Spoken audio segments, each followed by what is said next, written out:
The Place to Be podcast is now a proud member of the History of WWE.com website.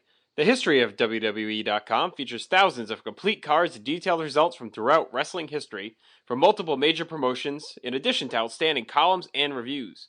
It is now also the official home of the Place to Be podcast and Scott and Justin's pay-per-view reviews.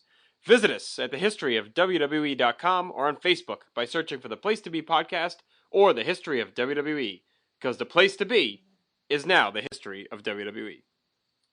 Yeah, Frank here, he's got his own billiard room. Yes, it's what do you call it, Kramer? The billiard room? No. The name. The billiard? Not the billiards. It was, come on, come on. We call it the place to be. The place to be, yes, it's the place to be. Then I shall be there. Now, it's time. Live and in living color. The Grandy Man can. Time to play the game! Well, you always left me satisfied and smiling. So. That's what she said. Why do I want this? Yeah. Because I want to make bank, bro. I want to get ass. I want to drive a Range Rover. Ladies and gentlemen, boys and girls, children of all ages, it is now time for the Place to Be podcast. And now your hosts, Justin Rosero and Scott Criscolo.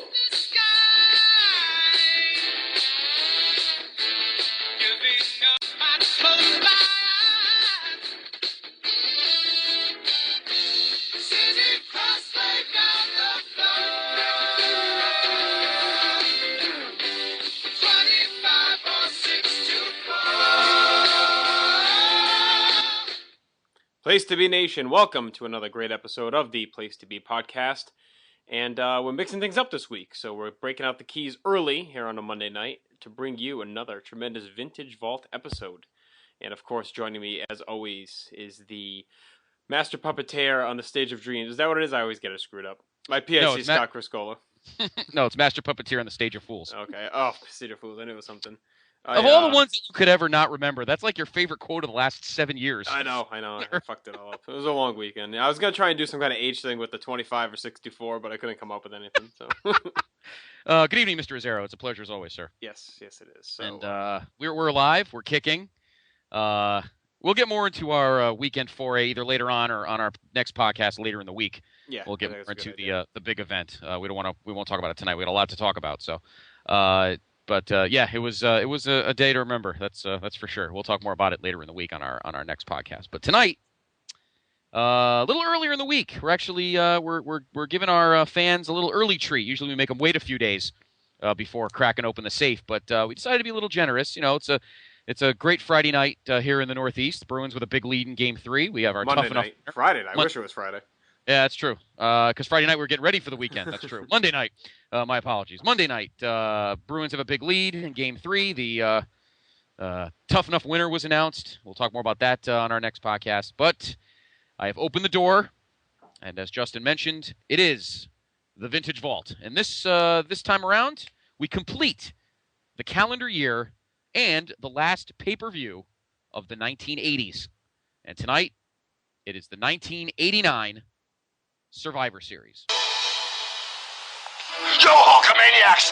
It's Thanksgiving night, and this is the happiest time of year for all the maniacs, brother.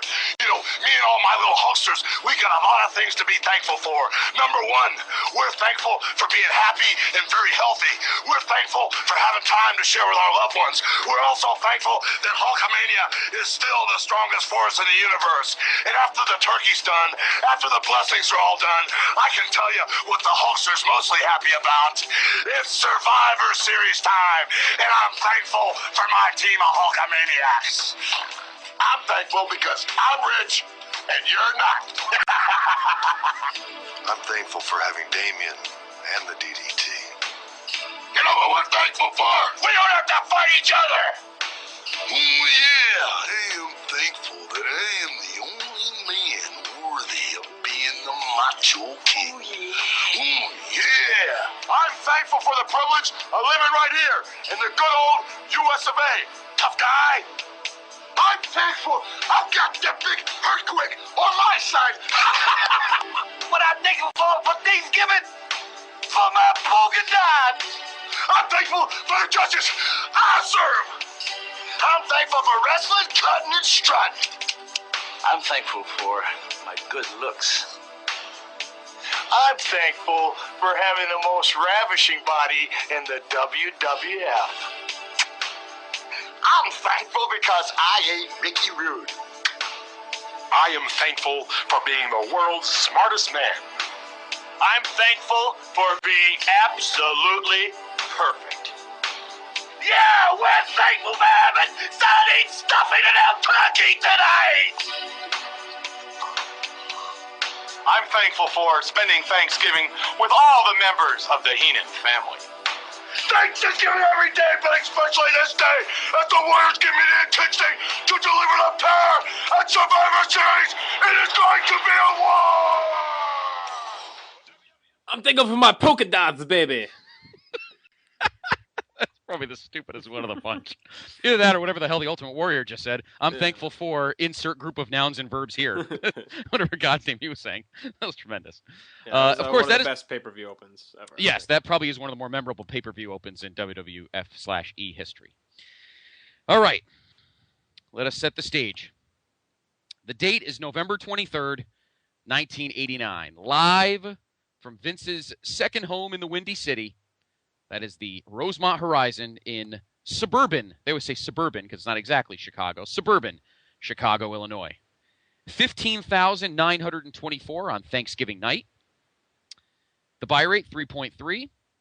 We're not going to get to the whole formula. We talk about it every time. But 3.3 isn't bad for a Thanksgiving night for that time of year and that time of history. And, of course, in your comfy seats, Gorilla Monsoon and Jesse the Body Ventura. Does Jesse have the hat on this time? Yes. He does have the hat on. I figured as much. We don't have much in the way of pre-show fun facts. Really nothing specific. They stopped the whole NWA, WWF show battle nights. They were done with that at WrestleMania 5, so we don't have to worry about that anymore. NWA/WCW, they're pretty much WCW by now. I don't think they were actually calling themselves that totally yet. I think they were still kind of half and half, but by now... I forget. It was around here somewhere. Yeah, by now, Starrcade was in December, so we don't have to worry about that anymore. We have 5 matches on the card. As usual, we'll go back and forth. I'm going to let Justin do the odds tonight because his team with his guy is in the opener, so I'm going to let him wax nostalgic for this first match. But 5 matches on the card. And let's just say that once we get to the first of the double main events, usually Mr. Azero is one of the more apologetic of the early pay-per-view era, as am I. But let's just say you will not be hearing that this evening. But we'll get to that in a moment. Sir, why don't we open up the door? What is our opener tonight in Rosemont?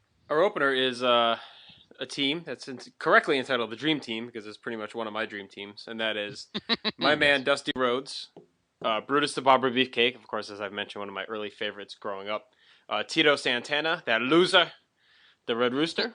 So now, also to mention, of course, this is the first year we have teams of 4. So the first 2 years we had 4 matches, teams of 5. Now we have 5 matches, teams of 4. Mm-hmm. And they are facing the Enforcers. This is also the first year we have team names, too.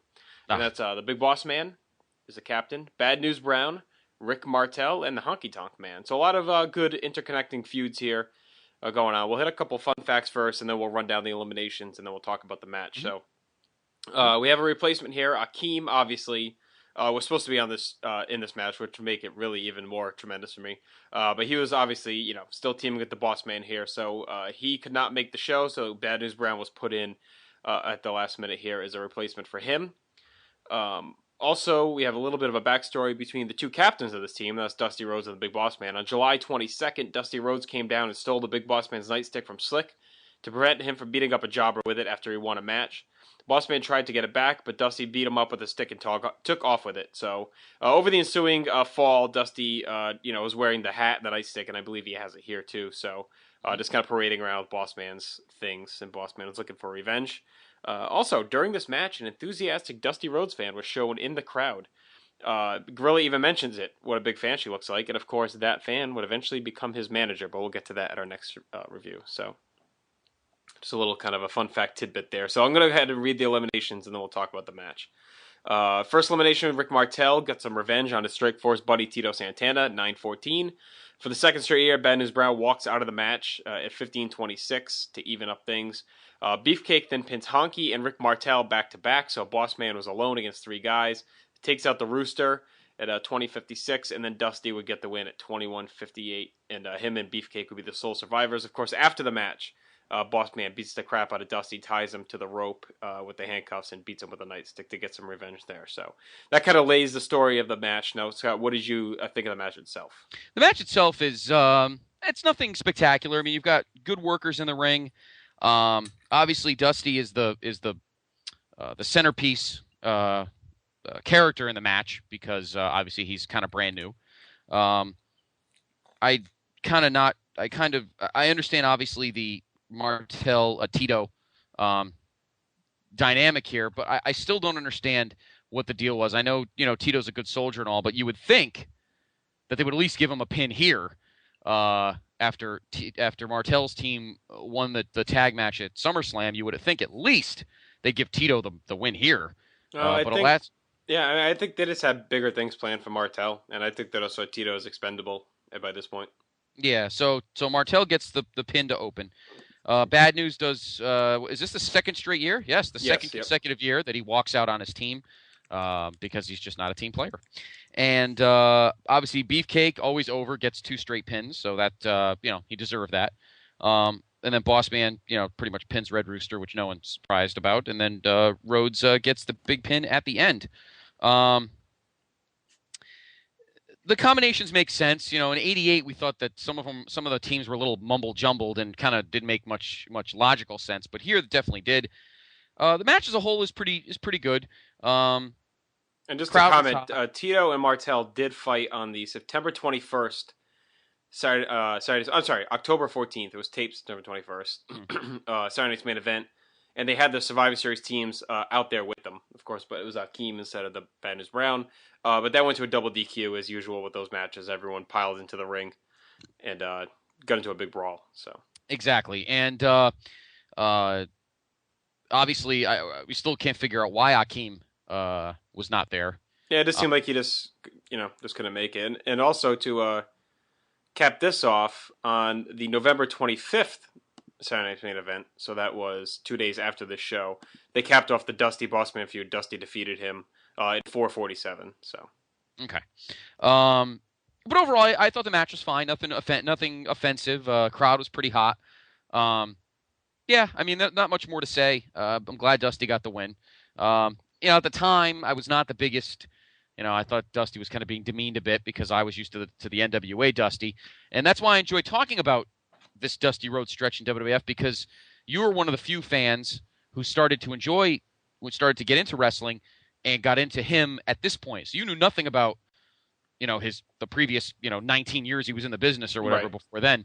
And you became a fan of this character, which is actually pretty funny because obviously as you've become a more schooled fan as we both are, you've obviously come to appreciate his full career, but it's funny how you jumped on his bandwagon when you first became a fan at a time when his character was pretty much a rib in essence. But overall, good match. I enjoyed the opener. I thought it was, good energy. Crowd was pretty hot. Nothing offensive. I liked it. I always liked this match, and this is actually a tape that I rented a lot as a kid. This is one of the handful that I was always had heavy in my rotation. So I had seen this thing dozens of times probably as a child and growing up. And it was actually one of the first ones I had on tape as well myself, because my cousin started kind of renting and dubbing tapes as well. So this is one of the first ones he did for me. So I definitely wore this tape out. I had it pretty well memorized. And I always like the opener. I like everyone in it. Obviously I was sad about Akeem, but what can you do? Yes. Rooster is on his way out. He's at the Rumble, so we'll kind of eulogize him there. But as far as this goes, he's pretty much done. He had his moment early in the year. Here, he's just kind of hanging around as a low-card face, but Honky, another guy, just hanging around, as we always say, doing the job. So it's funny, because the heel team has some cachet name-wise, but performance-wise, there's really not much there. Like, Martel, we said he beats Tito, but then Beefcake pins him, and Beefcake was being set up for a major run in 1990, which we'll chronicle over our next couple shows. So it makes sense that they made him look strong with 2 wins, and then being the sole survivor along with Dusty. So, good opener. Like you said, I thought it did a good job getting that crowd going. 21 minutes. It was pretty fast paced. They don't really slow down much. Boss Man still had some good heat here as well. So, coming off the stuff with Hogan. And actually, I wanted to play a little clip here. He cuts a tremendous promo after he beats up Rhodes and heads to the back. And so this is Boss Man and Slick with Sean Mooney. It's a deplorable scene. Big Boss Man, how do you justify what you just did in the ring? Deplorable, boy! The man's a thief, and he's scum! He's a prisoner of the state now! He's my prisoner! When you're a prisoner of the Big Boss Man, you forfeit all rights as a human being! All he did is get what he deserves, and it's just the beginning! He's gonna feel a lot more from the Big Boss Man. You can guarantee. Believe me, my man just showed what kind of man he is. Look what odds he went against. 3 men against 1, and he nearly took it off. Brother, I'm so proud. I don't know what to do. And Dusty Rhodes, you just got the worst beat in your big fat life. How's it feel, boy? Justice has been served, and it will be served more. You can count on it, you stupid puke. I can see it's very clear here. The Big Boss Man feeling absolutely no remorse for what he's just done in the ring. The Dusty No way, Rhodes. boy. I'll do the same to you if you break the law with me. You hear me, boy? He stole from me and he got what he deserved. Big Boss Man will sleep well tonight. Let's go to... You just got the worst beating of your big fat life. Maybe one of the greatest Slick lines of all time. Yes, and it's funny how sooner after this show, the Boss Man's character evolved it very differently, because that was an excellent heel promo by an awesome character. Yeah, very nasty. Now, as I've been doing, and actually we both have been doing throughout our anthology here of our pay-per-views, we try to let you know where you can find matches. And I used to try and guess, which I'm usually pretty good on, but not all the time. But I'm so silly. Of course, we're going to use the tremendous thehistoryofwwe.com site, because our good friend Graham Cawthon does put on the pay-per-view results where you can find the matches. This is tough, though, because there's only one match on this card that's on a DVD, and that's this one. This one is on Dusty's DVD, The American Dream. Oh, really? I didn't know Yes, that. the Dusty Rhodes story. Yes, it is. It's on Dusty's DVD. This is the only. I might as well just say it now. This is the only match on this show that is on a DVD. So if you want to see the rest of the show, you're gonna have to find the show somewhere. I have my copy. Is one guy that dubbed that I won on eBay. So it's actually the actual pay-per-view copy of this show. Now, the only thing with Dusty, though, that DVD does not have Jesse, as we mentioned at SummerSlam. So right. that kind of hurts the quality of what, I'd almost rather watch the tape just to have, Jesse's commentary throughout it. So. Exactly. So for this show, you're probably better off going on eBay or Amazon and trying to find it. I don't think I can't speak for this. I don't think Justin can, but I don't think the Coliseum copy is clipped, because it's not really that long a show. So there's no need for it to be clipped. I think the clipping was done. Oh, actually, no. WrestleMania 6 has a minor clip, but after that, I think everything was pretty much in full.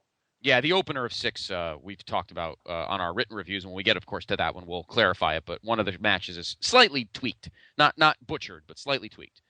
So there's the opener, and again, if you have the Dusty Rhodes DVD, you can watch it there. But again, without Jesse, it kind of takes. Jesse's not as good on this one as he is on future Dusty Rhodes matches. But yeah, without Jesse, you kind of lose its sizzle, because trying to listen to Gorilla talk to himself is a little irritating. Well, so, he's not even talking to himself. It's just like halted, cut off talk. So it's even weirder. Yeah, it's kind of chopped up and beaten up a little bit. So I recommend. We'll reiterate it at the end, but I recommend we both do finding the show on Amazon or on eBay. eBay might be a better option because people dub it, so it might be cheaper. If you try and get the actual Coliseum copy, you might get fleeced on Amazon, depending who the person is. So, just recommendation. So that match is on the Dusty Rhodes DVD, and I think that's as far as I see here, it's the only match that's on a recent WWE production. So, makes sense. So there you go. Our second match features a fresh heels new character tweak, and that is, of course, God rest his soul. And I got to tell you something. From here on out until we get to, of course, his end, his WWF career, I should say. I don't want to say his end. It will be tough to talk about Randy Savage, of course, because he means so much to us. But this is his debut pay-per-view as the King, Macho King Randy Savage. He defeated Hacksaw Jim Duggan, thank God, on the 925 Superstars to become the King. It was a pretty decisive beating, too. Yeah, he beat the crap out of him. It was tremendous. And that leads to another awesome Superstar segment, which I'll get to in a minute. The King's Court, the team is, again, Macho King Randy Savage, Greg the Hammer Valentine, Dino Bravo, and a newcomer to the scene, making his pay-per-view debut, one of my favorites and certainly one of Justin's favorites, our friend John Tenta, a.k.a. the Canadian Earthquake. And for now, you think, just some fat guy in a blue tights. But, Wait till we get to 1990. We will see Mr. Rozeiro's crocodile tears soon enough.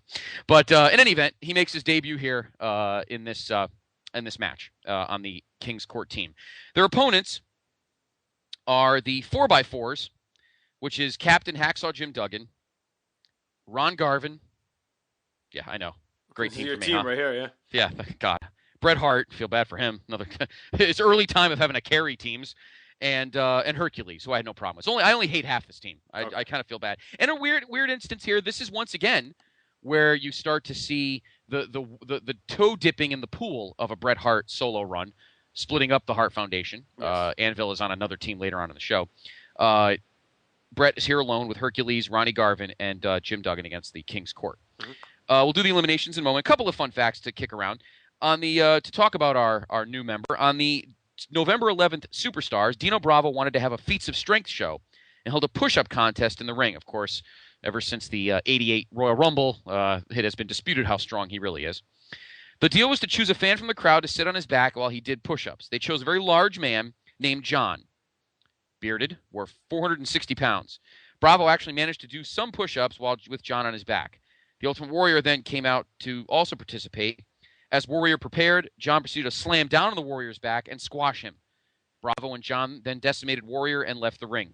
John was dubbed Canadian Earthquake and joined up with Bravo and the Hart family. He was not originally scheduled for this match, but was added at the last minute to replace the Widowmaker, Barry Windham, who was out having surgery, still on Vince's happy list.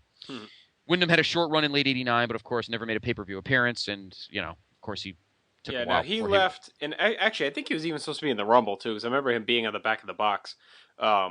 He left because something happened with his dad did something with embezzlement scandal or something. And it was not embezzlement. It was counterfeiting. Okay, yeah, I knew it was something financial, and he didn't want any heat to come down on Vince.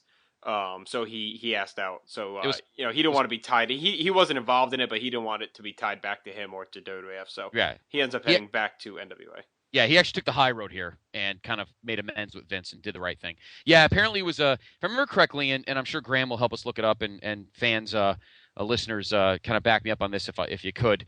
I believe it was a counterfeiting scheme with Blackjack and Barry's brother Kendall Windham. Counterfeiting, money laundering, some type of money scheme. Mm-hmm. I think it was counterfeiting. And then he left, and of course was replaced by this new behemoth, the Canadian Earthquake. And as much as I love Barry Windham, this was for the better in the long run. Yeah. And of course, the other fun fact, as I mentioned a moment ago, on the September 25th Superstars, Randy Savage rightfully defeated Jim Duggan to become the king of the WWF. After the match, which was won via the loaded purse, but Savage really did beat the crap out of him. Savage nailed Duggan 3 times with the flying elbow, and that was followed by 2 splashes off the top from Sherry. So Duggan was taken out on a stretcher, and Savage celebrated. Savage would remain the king until his quote-unquote final match, but we'll get to that when we get there. And now, speaking of Macho Man, I did promise last time that we were going to try and find a promo relating to each show of him. Mm-hmm. So here we go. Okay. And the Widowmaker.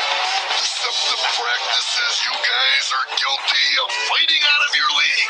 The king in his court. Oh, are we ready? Him or no? Everybody, what's happening now?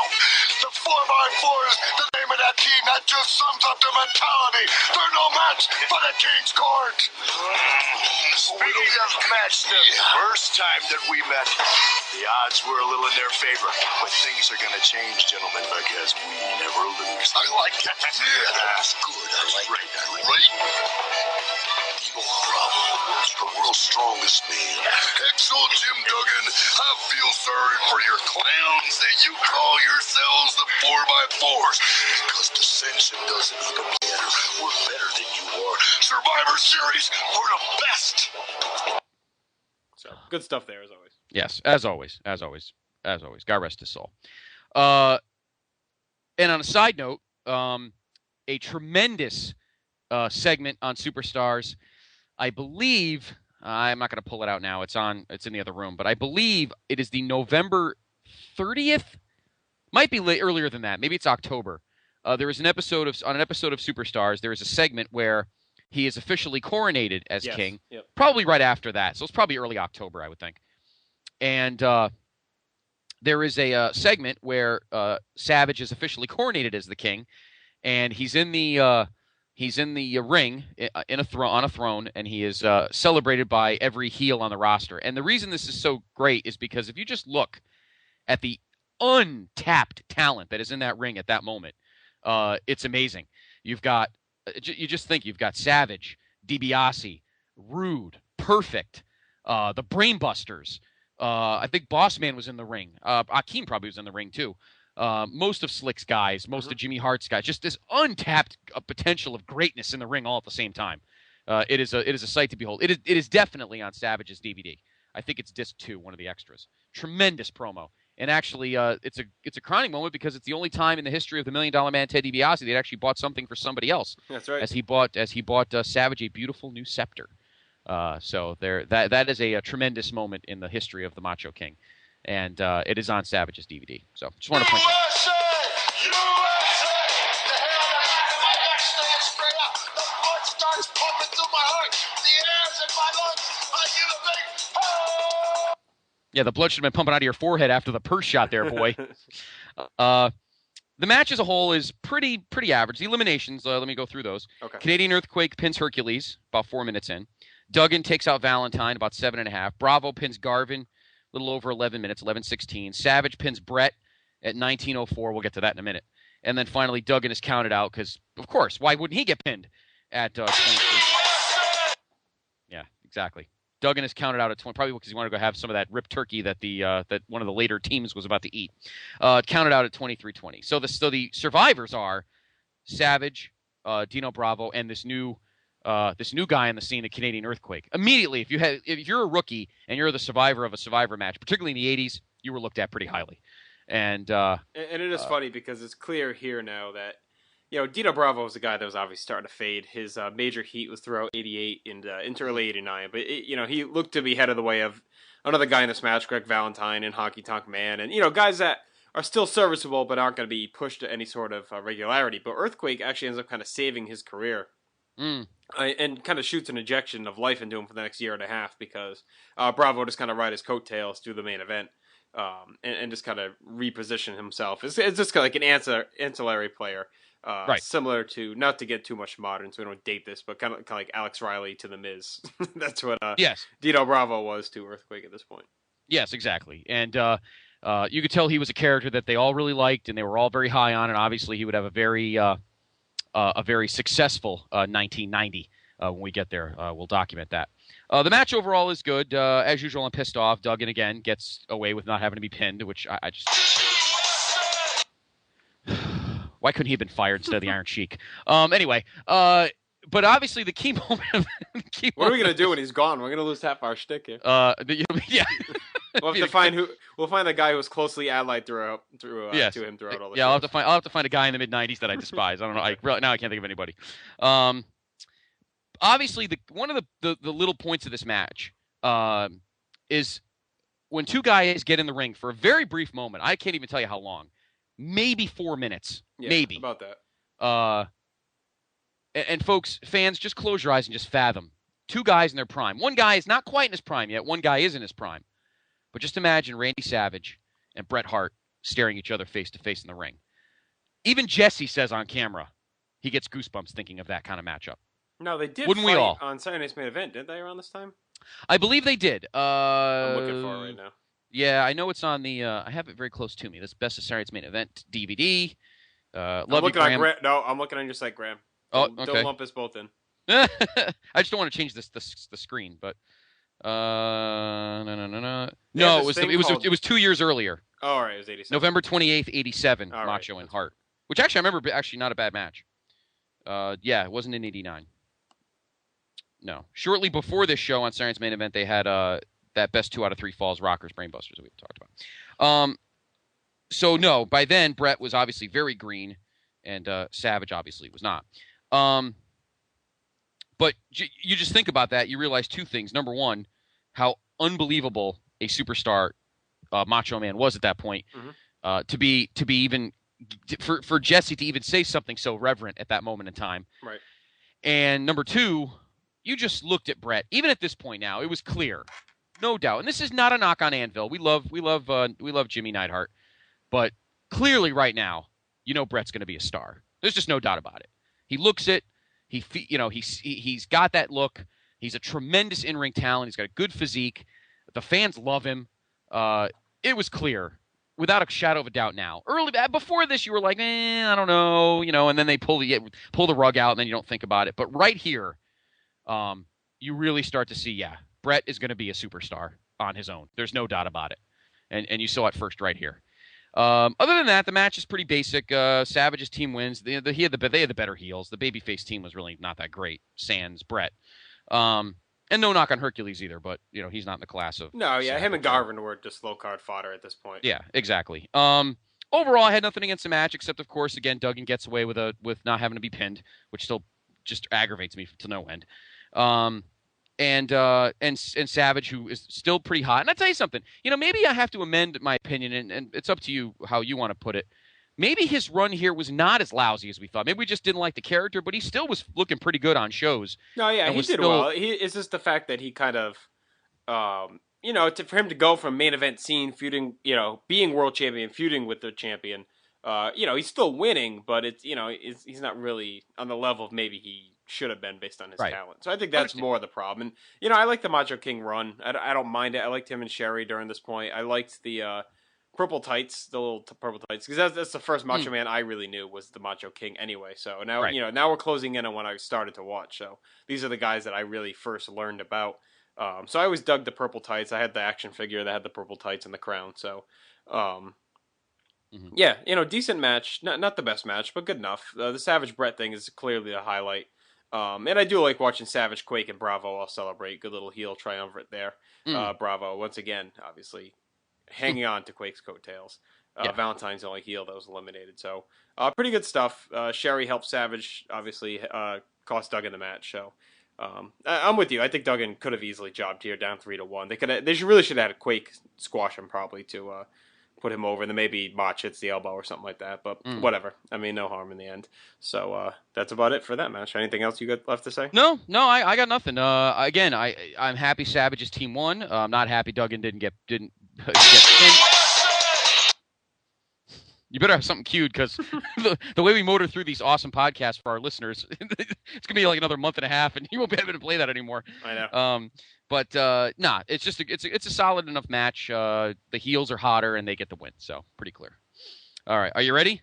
Usually I'm the one that's pimped on this board as having the hot temper and the rants, but it's your turn. I'm standing back, and I'm not disagreeing with you when you get to it, but this is your moment. So why don't you intro it? Go ahead. All right, a lot of vitriol coming on this one. Yep. Okay. Our next match, kind of an odd spot for our world champion to be in, but he is in the middle of this show, and that is Hulk Hogan, captaining the team of the Hulkamaniacs, along with Jake Roberts, Axe and Smash of Demolition. Pretty heavy gold team here, because Demolition has now regained the tag team titles. They defeated the Brainbusters on November 4th, Superstars, filmed 10-2, so they are back with gold. And they will face the $1 Million Team, comprised of Ted DiBiase, Zeus, Warlord, and Barbarian, of course, the Powers of Pain. So we'll get into the match itself, or the match construction after the show, because I want to kind of, the way I rebooked this whole show. Because it's very confusing to me, especially someone who was catching up on this period through these tapes, not having anything else, just watching SummerSlam and the Survivor Series and then the Rumble was very confusing as to the layout of these teams. Right. But of course, Zeus still kind of lined up with Hogan, and they had big things planned for the end of the year, which we'll get to in a moment. Actually, we'll talk about it right now. Why not? The Push for No Holds Barred feud was still in high gear, even though the film was out of theaters by this point. Vince was pretty set on making one last payday, so he began promoting a special pay-per-view package deal for December 27th. If you order No Holds Barred the movie on pay-per-view, you'd also get a special tag team cage match between Hulk Hogan and Beefcake taking on Savage and Zeus. The package had an overall buy rate of 1.6, which is pretty good for that period. And then, of course, we'll get to... Actually, this is it for Zeus, right? Guess we'll talk about it now.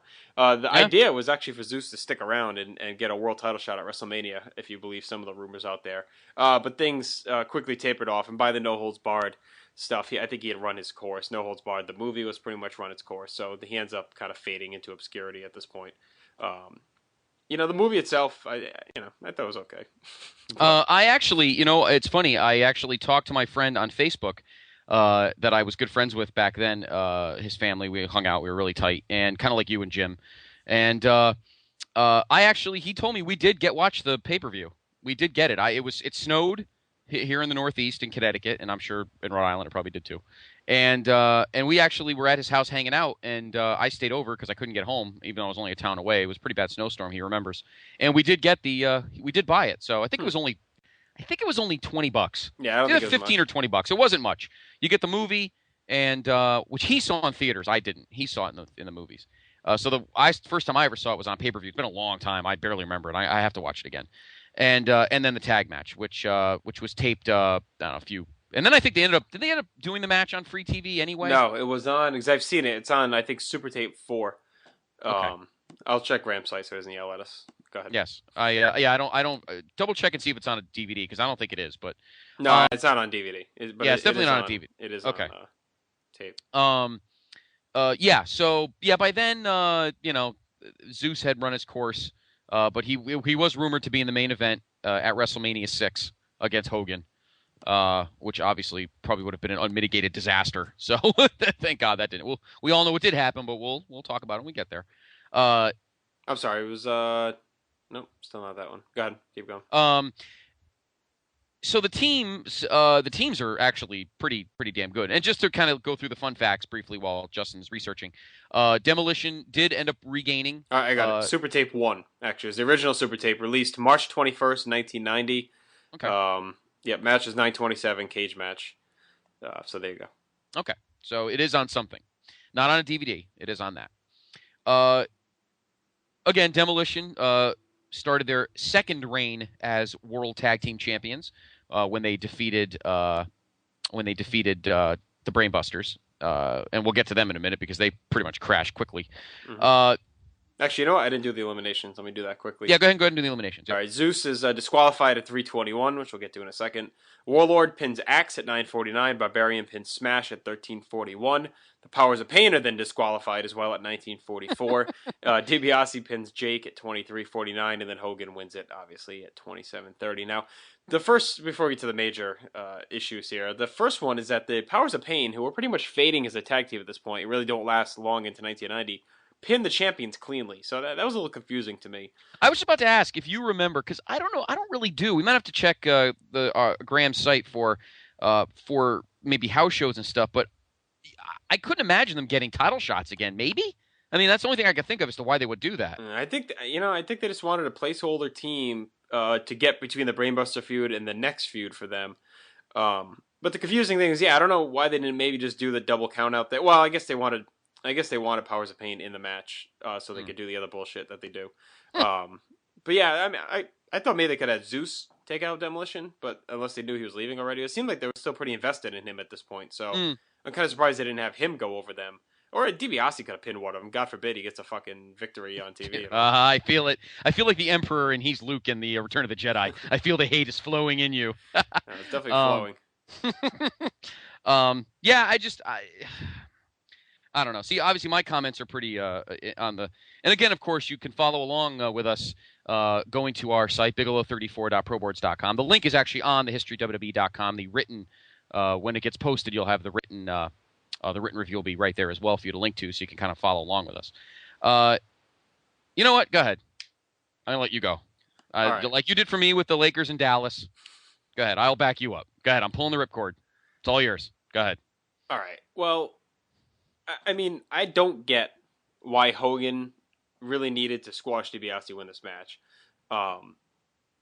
They were running out of heels challenges at this point. Savage had already been buried. Zeus obviously was not the answer at this point. DiBiase, he had some heat, was an easily investable character. Jake was back now. I know they had the Jake DiBiase feud going. Wouldn't it make more sense to maybe have, since Hogan really wasn't involved in a feud here, he's not feuding with DiBiase. The Zeus thing is kind of Why not have Zeus take out Hogan, with a chair or something, then DiBiase puts him out with the sleeper, and then you have DiBiase Jake as the hot final to really push that feud going into WrestleMania. DiBiase steals the win, and then you really have a lot of heat on that feud. I don't get why he needed this win. Throughout this year, he buried Macho Man, DiBiase, and he would eventually bury Mr. Perfect as well as we get into early 1990. Even more bullshit is during the match, and I agree with Jesse here. First, Zeus gets disqualified because he keeps choking Hogan. And then the Powers of Pain are just kind of double teaming him, and I think they accidentally bump Earl or Dave or whatever the fuck stupid Hebner was in there. And then they get DQ'd together. So that was bullshit as well. And Jesse is just tremendous in this match, just flipping out, saying Hogan's been saved. The referee is in his pocket. He's paid him off. And it really seemed that way to me watching it. I don't get why they were DQ'd. I don't get why Zeus had to be DQ'd. It just really looks stupid. It really did make Hogan, even in Hogan's defense, it made him look weak to me. Like, this champion had to be saved multiple times by the referee. And I know they're trying to build some sympathy, but Jesus, I don't know. The whole thing is very, very aggravating. Even now, even 22 years later. I don't. And just as a side reference, in my comments, I actually say, when I wrote this, I said, now 16 years later, you say, would it hurt for DiBiase to win? So it tells you when we actually wrote the original review. Right. So it was... and he poses at the end anyway. So, he could have done that anyway. Yeah. Just like he did at 87 Survivor Series. That made sense a little bit because at least he put on, they put somebody over. I don't get why he couldn't have laid down for DiBiase here to put extra heat on the Jake DiBiase feud. Exactly. And you just take a good team of heels. I had nothing against the Powers of Pain. Still a good team. I think losing to Demolition at WrestleMania did kind of kill their buzz a little bit. Well, that's another argument, too, for later when we get to the final, because I don't even understand why they were in this match. Yeah, I mean, you could have put any other hot heel team at the time in there, or even just two more guys, maybe just to match them up with Demolition, but why bother, I think the Twin Towers probably would have been maybe a little more effective there, because then you kind of still play off the Hogan-Bossman feud as well. Well, then you would have had to put Dusty in this match instead of Jake. And you could have had Hogan and Dusty against Bossman. I mean, and of course would have been, and then of course Dusty would have had to lay down because this isn't Florida and Hogan gets what he wants. Oh, then you really could have gone off. Yeah, well, Savage should have probably been in this match. I mean, to me, considering they were doing this, is why I was so confused as a kid watching the show because Hogan's feuding with Savage still at SummerSlam and Zeus, and then during this match, and I'm going to play the promo in a minute, they're promoting No Holds Barred the match, which is Savage and Zeus. So it was just very confusing why DiBiase was even involved here. If I were them, I would have had DiBiase be in the match prior to this with Jake, and then you put Hogan, you have Dusty in this match, and then on the heel team you got Savage, Zeus, and the Twin Towers or whatever. But I don't get. I think Savage and DiBiase should have definitely been flipped here at least. And you probably could have added. Well, play the promo because if it's a promo I'm thinking of, and then I'll mention another promo, something else that happens on this show that kind of continues to fuel that fire. But go ahead and play the promo because I want the we want the listeners to hear it, and I'm going to go off from that. So go ahead and hit the promo. Randy Savage, after the victory tonight, your thoughts must be on Wednesday night, December 27th, the movie No Holds Barred, then the match. You'll meet Hulk Hogan and Brutus the Barber Beefcake inside a steel cage team with the human wrecking machine. Zeus, a man you've had control problems with. Control problems? I'm not worried about control problems. What they did to Zeus in that squirt circle a little while ago, man, I love it, because in that big steel cage, 15 foot high around the ring, there are no holds barred. So the fact that I can't control the human wrecking machine, I love it, Zeus has been chosen by the scepter, to get rid of Hulk Hogan and Hulkamania. The end of the road, big 15 foot high steel cage, no holds barred, and Brutus the Barber Beefcake, you're guilty by association. So you must fall also, I'm talking, this is it. This is the end of the road, Hulk Hogan. This is the time that you don't escape. We got you there. That's all that matters. And we'll take you to the bank. We're not going to quit until this man gets rid of Hulk Hogan, Do you understand that, Hulk Hogan? Say goodbye to all the Hulkamaniacs, Chosen by the scepter, Zeus. Let's go to Mean Gene Okerlund. All right, we're back to the locker room. With me right now, Brutus the Barber Beefcake celebrating the Survivor Series victory for Hulk Hogan. Gentlemen, it's going to be a no-holds-barred Christmas, Wednesday, December the 27th, in a 15-foot-high steel cage. You two are going to be facing the human wrecking machine, Zeus, and, of course, the Macho King, Randy Savage, in a steel cage, Brutus. Hey, well, cut my legs off and call us both shorty, brother. Brutus the Barber Beefcake pulled his team through. They're survivors. The Hulksters, brother, the Maniacs. We proved that we're survivors. But on this no-holds-barred Christmas, brother, I just want all the maniacs to know that it's different than any other cage match in the WWF. We're going out to win this match in this 15-foot high, 15-foot wide steel-tempered cage, but we're also going out there, Barber, to put those two, the Macho King and the Zeus, out of the WWF. But after what went down out there tonight, Brutus, it doesn't seem like this might be our kind of match, brother. The way the human wrecking machine was choking me down, the way he went crazy, the way he was pushing his own team around, it looked like he could manhandle anybody in the arena. That's why, Brutus, you're going to have to keep the steel-tempered clippers close by the cage, brother. I saw a little chink in the armor tonight, Brutus. Well, you know something, that Zeus, he was out of control, Mean Gene. I saw him trying to virtually rip the head right from the Hulk's shoulders. He tried to tear his head. Wait a minute. Right off. Just a second. What's he doing? You're the science Jerry. survivor, and you beefcake! What are you gonna do when there's no holes barred in the snout? What was that? Look out, it's pandemonium in the locker room.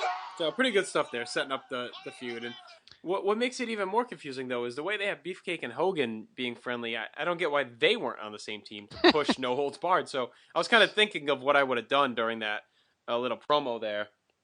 I think that the team probably should have been Hogan, Beefcake, Dusty, and Duggan against Savage, Zeus, and the Twin Towers. That's how I would have done it. Because then you got the Duggan Savage thing is in there, the Hogan Savage thing, the Beefcake Savage, Beefcake Zeus, Hogan Boss. You know, everything kind of ties in. Dusty Boss Man, and then you could have had, you know, if you wanted to do the three survivors or the whatever, you could have done Dusty and Hogan surviving, or Hogan gets eliminated by Zeus, or you know, double count out with Zeus. Then you still have Dusty be the sole survivor. You know, however you wanted to do it. And then Demolition, I'll get to a minute where I would have had them, but I wouldn't have been here. I must say though tonight, the promo playing Mothership playing crisp and clean tonight. Very impressed. Okay. Excellent clips you played tonight. You actually took the words. I was about to ask. I didn't realize you had those. That promo was piggybacked because I was going to say, after the promo with Savage and Zeus later on in the show, or it would turn out to be right after, Beefcake and Hogan would have a promo, and then the Savage and Zeus would run in and attack them, and they'd be a big brawl in the locker room. Yep. So even a bigger, and of course, as you obviously just heard it, so an even bigger reason why this whole thing just makes no sense whatsoever. It's almost like they were focused on the latter part of the show and the last match, and this one was like, all right, throw Hogan and a bunch of heels in there, and I don't know, have them win somehow. I don't know. I got other things to worry about. And okay, well, let's just DQ them all. Like it was almost like it was almost like this match ended up being an afterthought instead of really being sat down and formulated properly into something that made some kind of sense. And you don't see that often with a Hogan match where something doesn't make any sense in terms of the booking going in. Sometimes the execution makes no sense, but even here from the pre-production standpoint, it didn't make any sense, which is rare for them back in those days. Mm-hmm. They didn't drop the ball much on setting something up. They would, starting in 1990, things would start to get a little herky-jerky at times, but we're still in the cruise and run of the rock and wrestling era and the hot 80s. So rarely did something that needed to be very important kind of would the ball get dropped. And it certainly dropped here. And I echo your fury and rage. It just made no sense. Now, again, November 89, we're all still drinking the orange Kool-Aid, so we're like, yay, but we're not. This isn't then. This is now.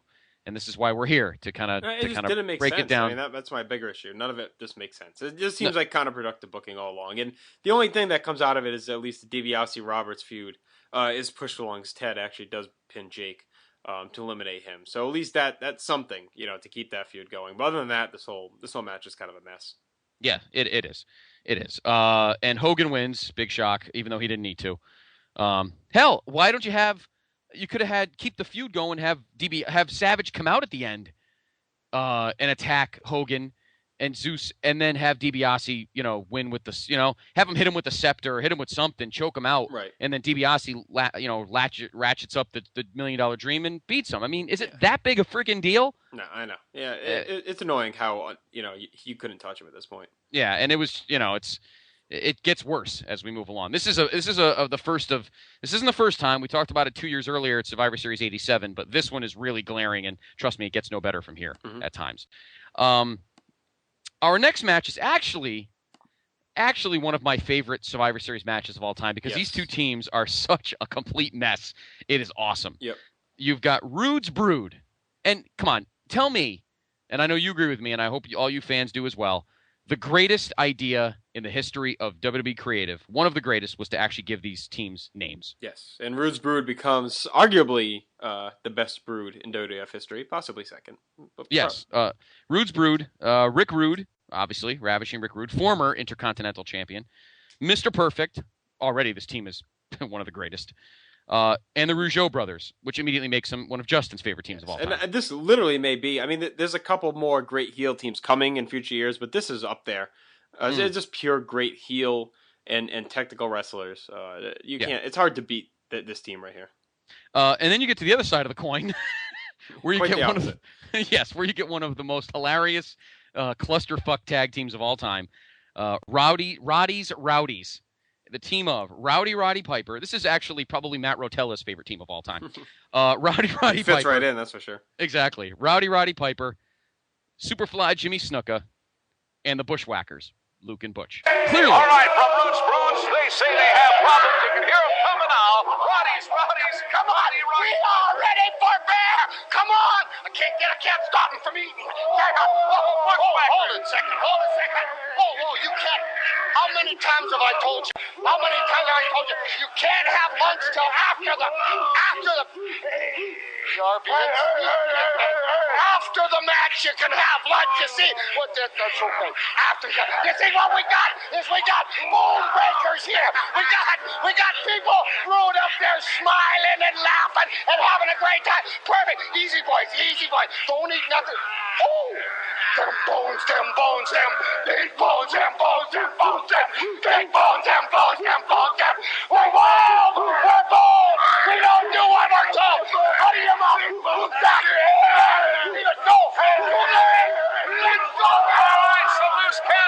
Let's go. That's one of my great favorite promos of all time for a tag. Yes, because you have no idea what the hell anybody is saying. It's tremendous.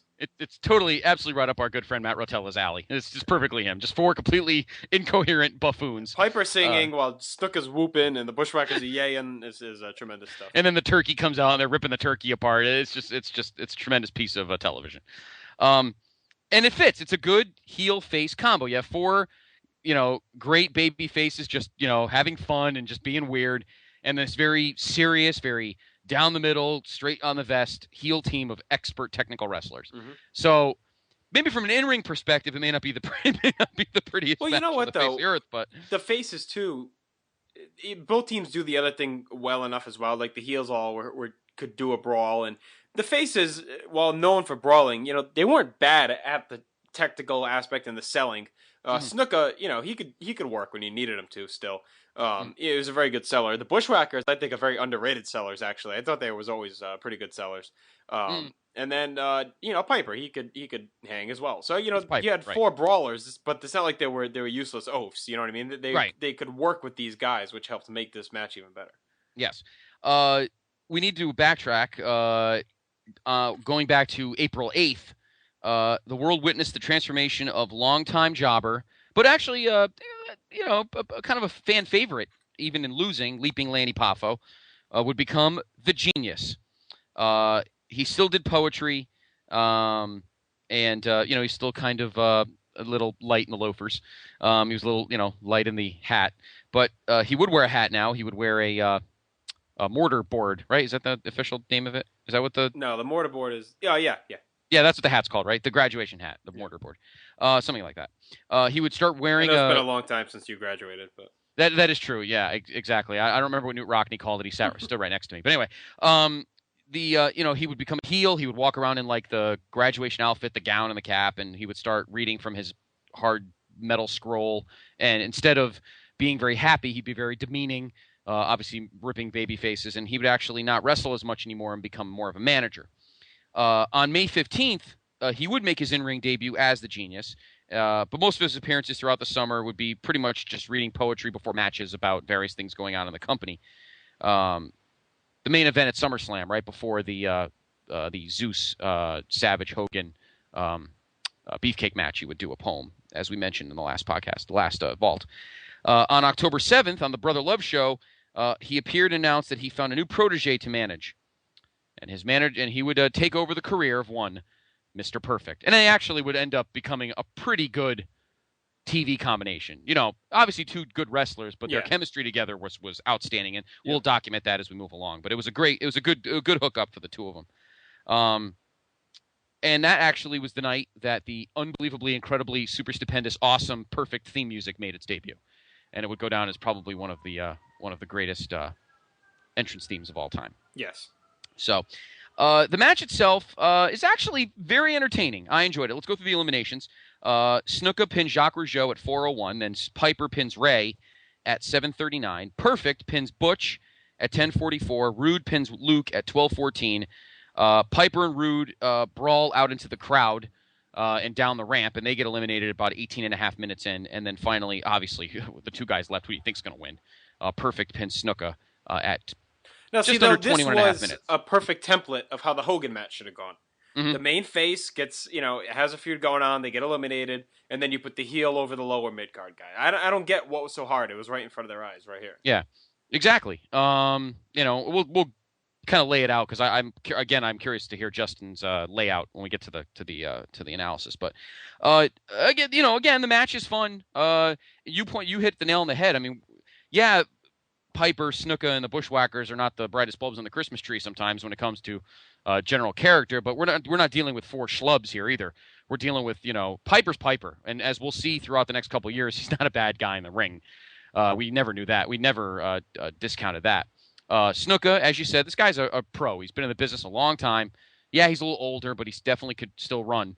And Luke and Butch, when it came to brass tacks, can work a match, as well as they could. And you're obviously dealing with four expert technical guys on the heel side. So actually, they meshed fairly well, and it was actually a good flowing match. Really no dead spots.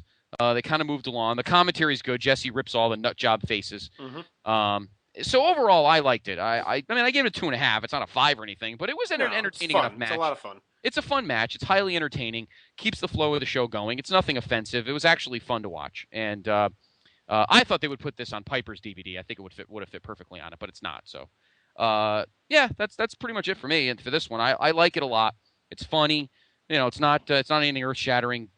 Work rate wise, but it's just a fun match to watch. Now, there's an important plot point as well as Bobby is not with Rude. And Jesse mentions that he finds it weird that Heenan didn't come out for this match because he always did.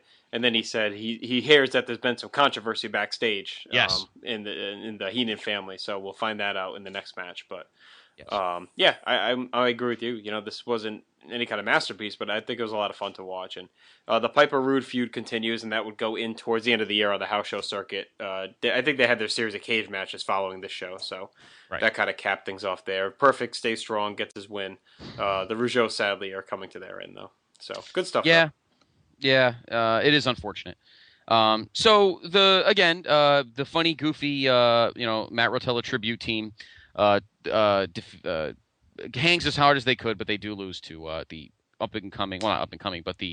hottest heel on the roster right now. It's almost like Perfect kind of lapped Rude on the heel side of the roster. Perfect seemed to really be showcased at the time. I'm not going to say overall, and we can debate this in the future, either you or I or some of our great listeners. At the time, Perfect was a better wrestler than Rude, I think. Yeah, I think so. Rude got better once he went to WCW. We'll get into that, obviously, down the line. But once he left and kind of sowed his oats in the early 90s, Rude became an excellent wrestler.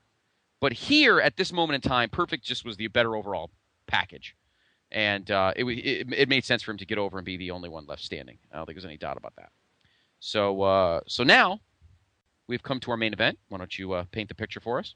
All right, and that main event features the Intercontinental Champion as the captain, and that's the Ultimate Warrior leading the Ultimate Warriors team with Jim Neidhart and the Rockers against the Heenan family, Andre the Giant, Haku, Arn Anderson, and Bobby Heenan. Now, of course, this was supposed to be Tully Blanchard in this spot, but he actually failed the drug test right before this show, so he was fired immediately, and Bobby replaces him. Of course, that's the controversy that Jesse alluded to. So Bobby puts the tights back on here. Yep. And it turns out that Tully would never be the same again. In essence, his career pretty much ended this month. Yeah, pretty much. Because obviously this is Arn Anderson's final WWF match. He goes back to He goes back to Mid-Atlantic, and by the time he gets there, it is, of course, no longer Mid-Atlantic or NWA. Right. It is pretty much WCW. And Tully, once the Crockett's found out, or whoever was booking Ole or whatever at the time, that Tully had failed his drug test, Ole was not brought back. So, in essence, in a great career, but in essence, Tully Blanchard's career ended here. Yep.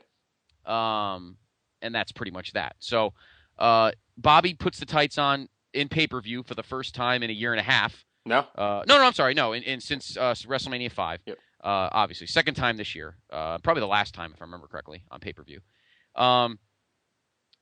This is an interesting booking decision because the Ultimate Warrior is the showcase babyface here. Right. You could tell they were definitely trying to flesh something out. Exactly. So maybe Hogan getting a throwaway tag match and just beating the hell out of everybody was his shut the hell up and let this guy be the last match, please. I'm sure that's what that was, knowing him at the time. Let's go. Go ahead. Go through the eliminations, and then we'll flesh it out. Yep. Andres counted out at 27 seconds. Haku pins Jim Neidhart at 3:29. Bobby pins Marty Jannetty at 8:48. Of course, he didn't do that by himself. No. Sean pins Haku at 12:54. Arn pins Sean at 15:36, and then Warrior takes out Arn at 18:16, and then finishes Bobby off at 20:26. So, I mean, I kind of liked having, as much as the match would have been better with Tully, the heat-wise and storyline-wise, it's actually kind of better with Bobby in it. Because it caps off the year-long Warrior Heenan feud that had been going on. Now, this is one of the matches I would have flipped around. I would have had Demolition here. Because they really weren't feuding with the Powers of Pain anymore, but they were set to feud, obviously, with two guys in this match, and that's Andre and Haku. And they also had issues with the Brainbusters. So, to me, they fit more with Warrior anyway. So I would have had Warrior, Anvil, and Demolition. And Anvil kind of gets a little main event bump here as well. Exactly. Obviously, the first thing to notice here is it is clear without question that Andre just can't do it anymore. He the match at WrestleMania 5 was not great. He didn't do that much at SummerSlam. Bossman and Hakeem did most of the work in that match, and obviously here getting counted out, he barely even. Well, that was the finish going around the circuit.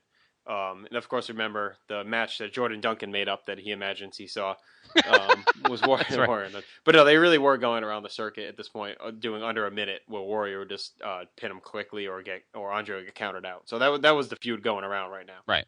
And again, and Andre gets one last moment in the sun, and we'll get more to that when we get to when we open the vault again. But you got good workers though in this match. I mean, you've got Haku. I mean, I love the just the work guys in this match. Yeah, Arn and Haku. I love Haku. Cool little team. Too bad Arn didn't stick around. They could have worked well together. I think it would have been great. Arn and Haku teaming with and maybe, but Andre deserved a little gold at the end. But we'll get to that later. We'll get to that in the next show. Arn and Sean. It's I just love the combinations in this match. Just such uniqueness. Obviously, guys are not at their peak yet. And Arn hits Sean with a very nice spine buster. I remember. Yes. Or Marty. One of the two of them takes that. I think it's Sean. I think it's Sean, if I remember correctly. I think it is. But obviously, one of my favorite moves of all time, the double A spine buster. Now, of course, when he's wrestling, used extensively, of course, by my favorite guy, Triple H. But not having Tully is kind of odd. But you know what, Bobby? This is another case where the guy just deserves all the credit in the world. He's already in the Hall of Fame, and he deserves it. The guy... they made, he's the one that got screwed here because, his match was set, booked and everything. And then, of course, Tully had to do one too many lines of blow and got fired. So they really had no other answer. They could have had somebody come out that was already, maybe they could have had Rude wrestle again if they didn't have the match right before that. Maybe they could have had Rude do double duty or something. Instead, Bobby's like, you know what? I'll do it. Put the tights up, make a jackass out of himself and get the win. And then, and Warrior gets the win. And of course, Warrior and Bobby would have their little weasel suit matches, which I think would be through 1990. No, that was this summer. It was earlier, right? This ends their feud here. Okay, that's what I figured. That's what I thought. I thought it was before that. The work overall, I like. I actually like this match a lot. I didn't grade it high because, from just an objective point of view, it's not the best on the earth. It's not terrible, but it's not great. But for personally, just as a fan, I'm entertained by this because I just love the workers. I love Haku. I love Arn. Even Neidhart's got his boots on. And of course, The Rock. I just love everybody in this match. Everybody. Like the end too with Arn gets pinned by Warrior, but Bobby's like, I think he's like down on the apron or on the floor, and he doesn't realize it. So he wakes up and just sees Arn walking off, and he gets on the turnbuckles, yelling at him to come back, and Arn just kind of says like, "F you, I'm leaving." And then Heenan slowly turns around and sees Warrior standing there, and then Warrior just beats the shit out of him. And then even after the match, when Heenan's stumbling to the locker room, Warrior runs from behind and clotheslines him in the back of the head. And it keeps going. So well, what you forget is Arn's in the ring. Just to preface that, Arn's in the ring for a good heat portion of the match. Right. He finally gets a tag to Bobby. Arn wants a breather. Bobby turns around 10 seconds later and tags him. That's right, yeah. And Arn looks at him like, what the fuck, man? I've been in here for like 10 minutes. So you could tell that was just the whole way that you knew that that whole dichotomy was going to collapse anyway. It was just a question of, first it was Tully, and then, of course, it wasn't there. But yeah, they had a good run, the Brainbusters. They did. One of my favorite teams of all time. In fact, there's actually on the Saturday Night's Main Event DVD right before this show, which is probably why these two teams were in here together. Brainbusters and the Rockers actually had a 2 out of 3 falls match on Saturday Night's Main Event the week before the show. Obviously, this is a showcase for the Ultimate Warrior, the Intercontinental Champion. I'm sure Hogan didn't mind getting an early night. I'm sure he didn't stay. Right. I'm sure he was gone. I'm sure he was well out the door in Chicago after his match, and of course the fracas with Savage and Zeus. So this was Warrior's moment to shine, and he succeeded. And I think now you start realizing, I think after do you think that, we've been talking so far about how they were still thinking about Zeus in the main event, but do you think by now they pretty much realized that this was their other guy? I think they knew they were prepping him for something major. I don't know if they knew yet. I don't know when they knew that they were doing Hogan Warrior. I think I've actually read that Dave Meltzer said by this point they knew what was going on. So I don't know how legit the Zeus thing is, honestly. I mean, it could be one of those old RSPW stories back in the day that were always floated around. So, and perpetuated by our buddy Scott Keith throughout the late 90s. Yes, and along with the whole Savage Stephanie thing, which I'm not going to talk about on air, but I got something to tell you off the air about that. Maybe I'll talk it to our closer friends. But it was just a great moment, and Bobby, as usual, a perfect foil, and a good end to the show. It was actually nice to see a different ending. And you wished. Yep, I agree. You wished, and now looking back, you wish that Savage got this at the end of WrestleMania 4. That he had the stage all to himself, and he didn't have to deal with sharing it with the Goblin, to steal a quote from Scott Keith, the Orange Goblin. Here, Warrior got his moment alone, and I think Vince was probably standing in the back in Chicago going, I think I got my idea. Mm-hmm. I think I have my Sunday night in April in Toronto. But that's the capper to the show. And a great moment to end and a good, happy highlight. And the fans went home happy without having to see 20 minutes of posing. So there you go, folks. The 1989 Survivor Series. Now, we seem to have liked this show a lot, but if you had to look at it from just a pure show quality in terms of, work rate and just overall effort, I gave it a C. It's really hard to grade it any higher than that. No, I mean, it's a great nostalgia show. If you love that time period and you love the guys in that time period, but there's not much going on storyline wise. And the stuff that does happen doesn't have anything to do with the storylines going forward. So, yeah, I mean, it's a fun if you're laying around on a Sunday afternoon and you want to watch some classic wrestling, go throw the show in. If you're looking to watch, interesting storyline advancement or historical shows, this probably isn't the one for you. No. And I think after listening to this podcast and then throw the show in, we are not held responsible for anything you throw across the room while you're watching the Hogan match, wondering, Jesus Christ, these guys are right. So we take no responsibility for anything you break. But yeah, I agree with Justin. If you're in the mood to watch some good promos, actually the promos in the show are tremendous. Yeah, yep. The promos are highly entertaining. The matches are, they're all right. It's good to see new blood like Earthquake, and obviously Perfect. Except for Hogan, everybody that survived deserved it. Right. From Savage and that crew of heels to Warrior to Perfect to Dusty. They all deserve being last in their matches. It's just the Hogan match that's just a complete conundrum and makes you rattle your head and go, huh? You just don't get it.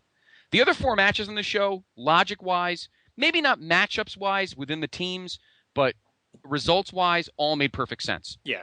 It's just the Hogan match. You have to shake your head and go, this was stupid.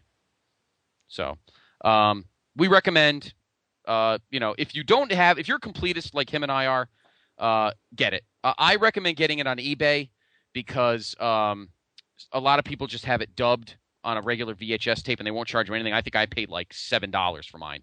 And I actually got 2 on 1. I got that, and I got the show we're going to do next on the Vintage Vault, which is the 1990 Royal Rumble. I have those both on one tape. So I got mine for like $9. I think it was like $8. If you go to Amazon, you're going to end up getting the Coliseum video copy. And if you can get it cheap, tremendous. Mm-hmm. I don't know if you will, though, because those are, Oh, I think this is aired. You know what? It's airing this month, actually, on 24/7. Oh, so if you have Classics on demand, tape it. Yeah. And you're all set. Yeah. And, of course, let us preface, I apologize. I had said that these matches aren't on DVD. That's wrong. There is the Survivor Series anthology. Right. They do have the first, 5 shows? I think so, 87, yeah. I think it's 87, first 6. I think it's 87 to 92. And that's I don't think they did right? They just did one digipack, I guess they're called. I think so, yeah. I don't think they did the whole thing. I don't think they did. I know they didn't do the whole thing. I wasn't sure if they did a second one through 97. I don't think they did. So you can let me rephrase that. If you're looking at individual matches, the only one on DVD is the Dusty match. It's on his DVD. The whole show you can either get on tape. You can get the old school Coliseum video copy, or you can get the digipack of the Survivor Series anthology, which is 87 to 92. And of course, now, I don't know. I just want to preface. I don't know if Jesse is blotched out of those, though. No, I don't think he's off the full shows. Okay. Yeah, I think if anything that's a release of something that aired already, I think is okay. Like if the show, as a whole had already been released, and now they're re-releasing it, it's fine. I think it's when it's considered like a new production, like the Dusty DVD. That's when they need to pay him additional. So sometimes they splurge, like the History of the World Championship DVD and those, and sometimes they don't. So one thing we forgot to mention in the Hogan DiBiase match, obviously Jake is now back from his little kayfabe injury / legal issues. So that feud is kicked back in gear. But we didn't mention that he did return. So yes, yeah, he was in the match with Hogan, and he's back in the feud with DiBiase, and that percolates throughout the next few months. That Dusty DVD really irks you, doesn't it? I just want to put a side note because the lack of Jesse kind of kills the buzz of that DVD. Right, I really wanted to like it, and the story's good, and then I was like, dig it, because I love that time period, those matches, and they get the WrestleMania 6 match, and that's all classic Jesse. That's all removed, and it just like took the steam out of me watching that DVD when one of the best part of all these matches is gone. And yeah, it is tough listening to Gorilla just not even talk to himself. He's just talking and in the silence. So yeah, it does hurt it. That DVD I think could have been a little bit better. Yeah, the documentary is very good. It goes into deep detail about his life and obviously the issues he had with Dustin during the Goldust run, and the documentary part is good. The matches, a lot of them are good. There's a crap load of promos. I mean, it is Dusty. Dine to dine with kings and queens and slept in Alice and down on pork and beans, living on the edge of a lightning bolt. Actually, the funny thing about that packaging was it had the little button on it, and it had that's right. Yeah, it had 4 rotating promos. One was the living on the edge of a lightning bolt. The other was the wine and dine with kings and queens, slept in alleys, dine on pork and beans. There were 2 others. I can't remember what the other 2 were. I think one of them was the Horseman on the planet because I've saved this galaxy for you and me, something like that. When he was feuding with Flair in the end of '85, going into Starrcade. It is a good DVD for that aspect. The matches, are a little bit of the WWF matches, the NWA, and he had a couple, obviously the later WCWs, and obviously there's actually a hidden gem on that. There's an ECW match he had with Carino, actually in my home state here out in Danbury. I think it's Living Dangerously 99 or something. But anyway, we digress. Dusty's a good DVD. Get it. I think you'll like it, even though Jesse's out of the fun matches. All right, what I want to do quickly before we move on, I'm going to read the feedback. Okay. And then I think we should do our year in review here. We'll just read our picks from the review we had done. So let me just quickly hit. We got a little bit of feedback regarding this show. Corey Ferreira. The third Survivor Series was like the first 2. A good show which showcased the WWF's loaded roster. With so much classy talent, WWF had a lot of its major stars on the show. The show also cemented the main event push for Warrior and a good start to his build for Mania 6 after having him finally defeat the Heenan family. Hogan was finally able to end his long-running feud with $1 Million Man and his $1 Million Team. Big win for Savage's King's Court, disposing of the 4x4s led by Hacksaw and keeping Savage as the top heel. Though, unlike 87-88, the show lacked the big tag team fest, but still a good event from the classic Survivor Series. Jason Greenhouse. This pay-per-view was a low point of what was an excellent year for WWF. The star power was there, but the energy level and presentation wasn't. One of the high points of this pay-per-view was seeing how good Bret Hart could work on his own or without Jim Neidhart. Unfortunately, he got thrown on Hacksaw's team of goofballs. As good as this pay-per-view was, within a few months, WWF does get back on its feet. And, I guess we'll just have to talk about it when we get there. Out of 4 stars, I give this pay-per-view a 1.5. So kind of divergent comments there from Corey and Jason. Karen Polland comes at us. Oh, the hot Scott. All right. This pay-per-view is I don't know if he matches up with this. I don't know if he matches up with this team. I don't know if he's proud of Piper's team. He's not that crazy, but he's up there.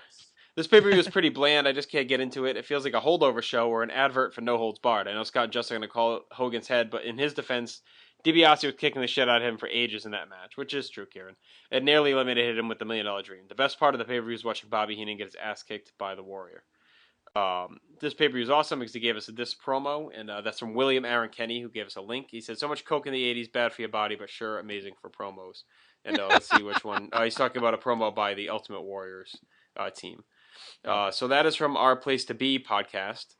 And I think, a Place to Be podcast page. And we had a few comments here from the History of WWE page.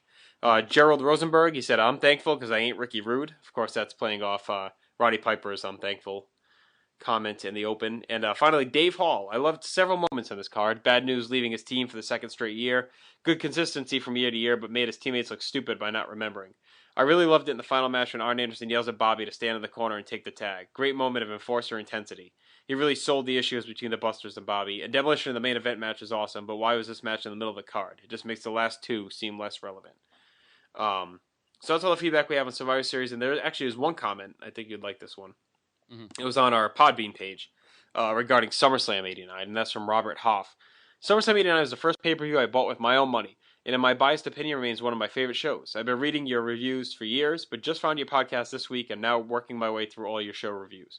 When I moved from Connecticut to Indiana, I lived 2 doors down from the Ultimate Warrior's mom. She was a very nice lady, but never wanted to talk about her son's career. Keep up the good work. So, cool little anecdote from Robert there. And I believe you guys have something in common. Wasn't SummerSlam 89 the first show you purchased as well? That is the first show I purchased in my house, yes. So, we bonded, yes. Good moment. Good moment.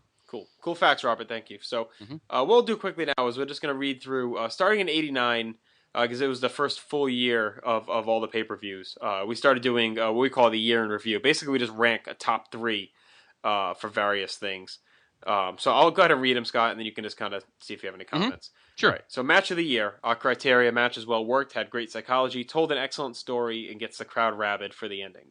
Our number one WWF, and mind you, this isn't all of wrestling. This isn't TV. This is just our pay-per-view reviews. So every category here is based off the pay-per-views. Right. Number 1, we have Ultimate Warrior and Rick Rude from SummerSlam.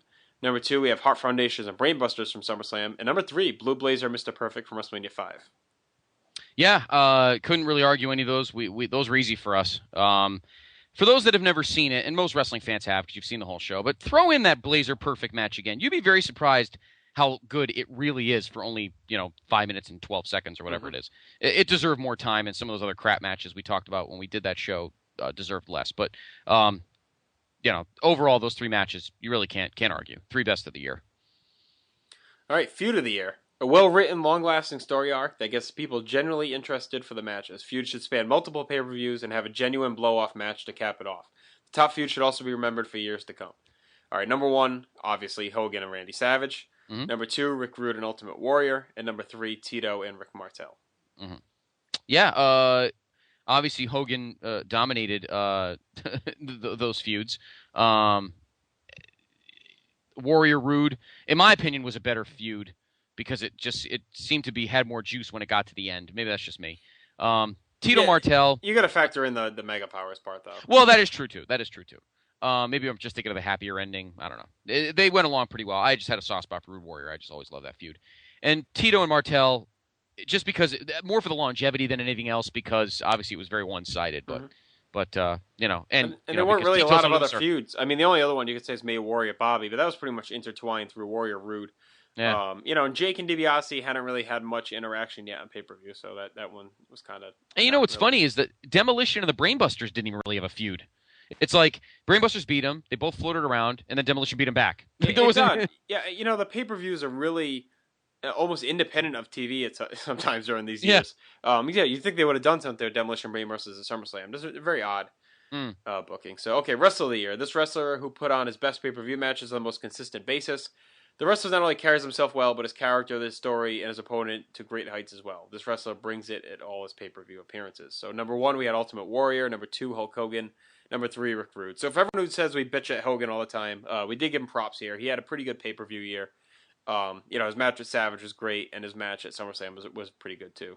But Warrior obviously had the best 2 matches. Right, so. And you know what? The Survivor Series debacle probably put him at number 2 instead of at number 1. Well, I don't know, because I don't think anyone was top. I don't think he was top of Warrior. 2 great matches with Rude, the very good pose down segment, and then a pretty good match here as well. So I think he was definitely pay-per-view Wrestler of the Year. Anyway. And Rude obviously gets number 3 because he was involved in all the same shit as Warrior. So. Yeah, pretty much. So, yep. All right, non-MVP. This wrestler was given a solid push over many more deserving wrestlers and failed on a whole. He blew the matches he was put in, and his story sputtered. Even if it was given high-profile matches and a lot of TV time, this wrestler simply blew it. Number 1, we have Zeus. Number 2, Big John Studd. And number 3, Andre.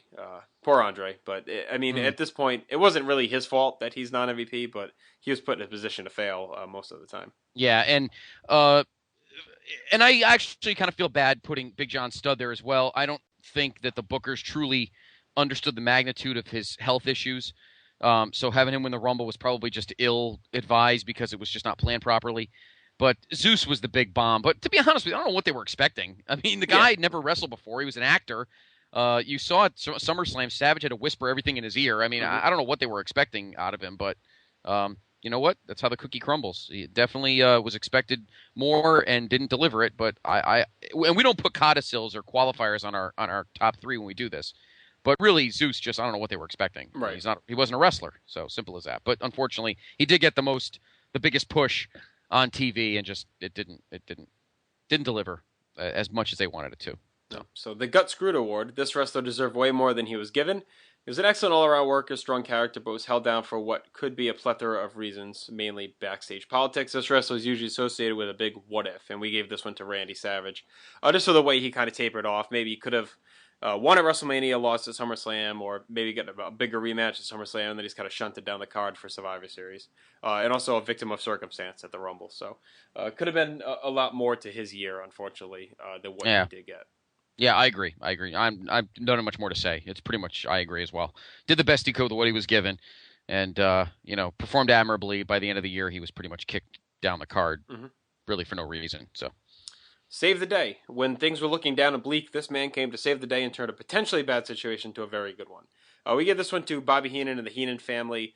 Bright spot on the heel side, main event wise. All the stuff with Rude. Andre had some high profile. Even Haku had a pretty good year. So, and Bobby's promo work and all around work was good. And we also gave them the heel of the year as well, Bobby Heenan and the Heenan family. So yeah, they pretty much carried things on the mid card while Savage was still involved with Hogan.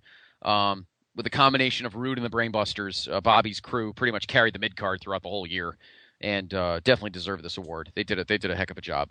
And you're dealing with professionals, Rude, Arn, Tully. You're dealing with pros. So for Bobby, it was a no-brainer.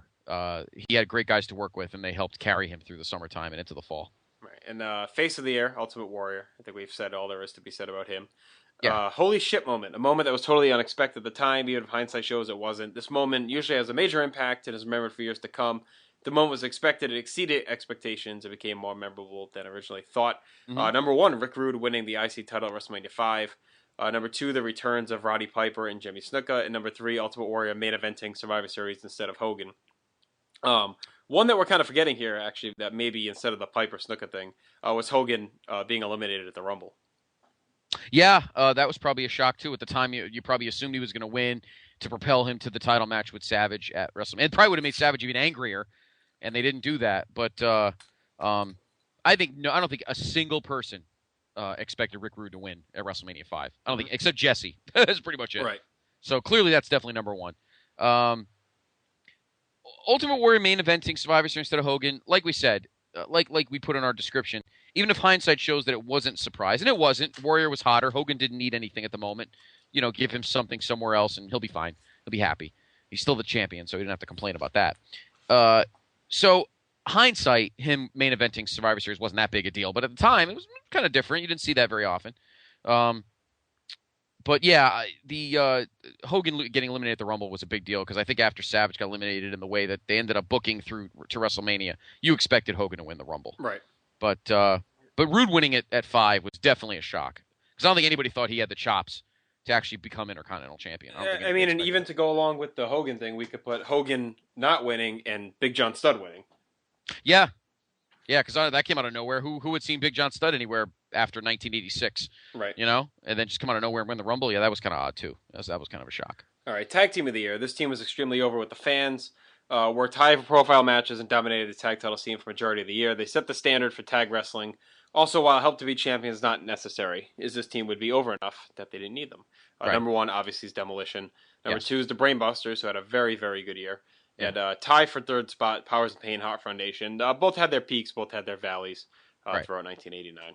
Yeah, no doubt Demolition. They carry the torch and they carried it when the year started. They'll be carrying it as the year ends and into the next year. So no doubt Tag Team of the Year. Comeback of the Year. This wrestler either A, had a terrible prior year and turned things around to have a monumental one, or B, was not present in the Federation in the prior year and made a huge debut return.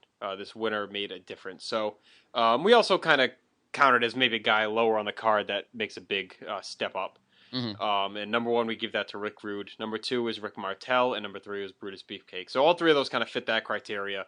Right. Martel was more injury comeback, but Rude and Beefcake, guys that were kind of aimless in the mid card in '88 and in '89, they really stepped up to be major players.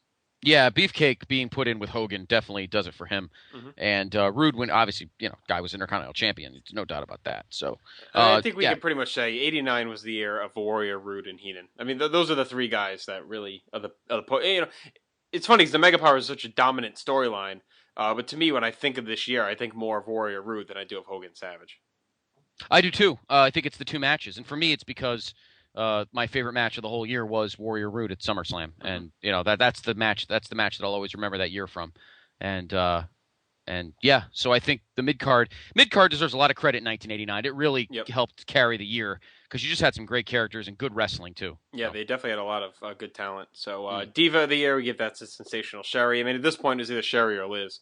It definitely wasn't going to be Rocket Robin, so yeah, that's we went Sherry. Guilty Pleasure Gimmick of the Year. Now, this is Scott and I just kind of trying to agree on the one, maybe gimmick that wasn't meant to be taken seriously, that we felt was the best of the year. We picked the Fabulous Rougeaus, yes, All-American Boys gimmick. So that that's was one of our favorites. Love the theme song. Love the little flags. Love loved Luke playing with the twig and berries at WrestleMania. But just they you look at them and you laugh. And again, we're not saying that they're bad, and we don't. Let's qualify this by saying just because something's a guilty pleasure doesn't mean they have to be crappy either. Right. I mean, we know, obviously, we've documented the Rougeaus are an exceptional tag team. Yeah, it's just a gimmick that we really loved. Yeah. So, and the theme song was great. So, all right, breakthrough debuts of '89. This is guys who made their first pay-per-view appearance this year: Ronnie Garvin, the Bushwhackers, Mr. Fuji, Dusty Rhodes, Jimmy Snuka, Zeus, and Earthquake. And then finally, we have we ranked the shows based on our cumulative grades that we had given them in our review. So number 1 was SummerSlam, number 2 was WrestleMania, number 3 was Survivor Series, and 4 was the Rumble. And for overall, we give the year a B-. So that wraps up our year in review for 1989 and Survivor Series '89. Anything else you wanted to discuss about the show before we wrap up? No, I just want to preface, a lot of our listeners are probably wondering why we didn't do this for the other years. It's probably because there just wasn't enough shows. I mean, it's kind of hard to do a 1987 year in review when you only had 2 shows, right. Yeah. So we'll do this from now on. After the Survivor Series of that year, or in some cases, obviously, when we head into the middle of the 90s, when we get to the December pay-per-views, obviously, when we do those shows, we will piggyback it with the year in review for that year. So expect those now when we do a Survivor Series through 94, and then obviously 95 when the December shows start. Right, and if we think it's going too long, what we'll most likely end up doing is just doing a separate little piece maybe and tacking it on as like a 37A episode or something like that. Yeah, exactly. If it seems like a show is getting too long, which well, we hope won't happen. It depends on the December show, and usually the Attitude Era and even into the 2000s, that shouldn't be a problem. But yeah, we'll either do a little piggyback epilogue or we'll stick it at the top of the next one. But just to let you know, we didn't do it before '89 because there just wasn't enough shows. Mm-hmm. We probably could have done it in '88, but it was still a little choppy at the time. We decided to start in '89 when the mid card and everything was really, really cooking. Because who wanted to watch? Who wanted to talk about year in review? You could have put the guys that blew it award and could have put half the roster. Yeah. Morocco and our man there, hairless Patera there, and that would have been ugly. This was the first year where, in the pay-per-view era, where just everything from top to bottom cooked, from the main events to the tag division to the mid card, just everything cooked in '89. And that's why we started the year in reviews here and not earlier. And from here on out, we'll be doing year in reviews on the last show of the calendar year. Yep. So just wanted to let everyone know that. But otherwise, I'm done. I'm finished. It's a great show. It's fun. It's nothing to take totally seriously. Don't expect crazy work rate. Just funny tag teams and actually very, very good promos. It might be one of the best from the opening promo of the show to the end. It might be one of the best promo-laden pay-per-views of the first 8 years of the pay-per-view era. So the promos are probably better than the matches as a whole, but that's up to you to decide. I recommend watching it. It's fun. It's a fun show. Oh, so yeah, one of my favorites, like I mentioned, early rental favorite. So we will wrap things up there for now. We should be back later this week. We're planning either maybe doing a little bit of headlines, and also we got some cool ideas from some of our Facebook members, so we're going to try and run through those over the next few weeks as well. Next week, just to give you guys a heads up, it's probably going to be a short week. We're going to try and get a vault in. I'm actually going to be on vacation starting this weekend through the middle of next week. So we're going to try at least to get a vault in next week. We'll do what we can to keep bringing you the goodness. So we will go ahead and wrap things up. Of course, from my PIC, Scotty C, I am Justin Rosero, and thanks for listening. Peace.